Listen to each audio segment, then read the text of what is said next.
ឡើងភ្លឺហ្នឹង នេះគេហៅថាទឹកដោះដំបូងណាកូនម្ដាយណាក៏មានដែរទោះបីជាសម្រាប់ដោយធម្មជាតិឬសម្រាប់ដោយវះកាត់ក៏ដោយហើយមួយដំណក់នេះណាមានតម្លៃដូចមាសអញ្ចឹង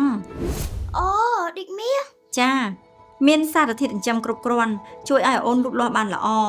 ជួយការពារគ្នាពីជំងឺផ្សេងហើយថែមទាំងជួយបញ្ចេញចោលលាមកព្រៃទៀតផងណា ចុះមកចេញតិចចឹងអាអូនបាយឆ្អែតដែរហ៎ ណែកាពះអូនទៅបង្កើតអញ្ចឹងណានេះប៉ិនរង្វង់កញ្ចក់មេដៃនេះឯងម៉ែខ្លួនឯងឲ្យអូនបើកតាំងពីដំបូងអញ្ចឹងណាតិចទៀតណាចេញទឹកដោះច្រើនហើយ អូចឹងចាំខ្ញុំយកផ្តែយកមកត្រង់មាសពីម៉ែយកទៅឲ្យអាអូនសិន យីកូននេះឆ្លាតណាស់ណោះមុខនេះប្រកាសជាបានបើកទឹកដោះដំបូងដែរហើយរកដំណក់ទឹកដោះដំបូងរបស់ម្ដាយមានគុណតម្លៃថ្លៃថ្លាដូចមាសនាំមកជូនដោយគម្រោងអាហារូបត្ថម្ភនៅកម្ពុជា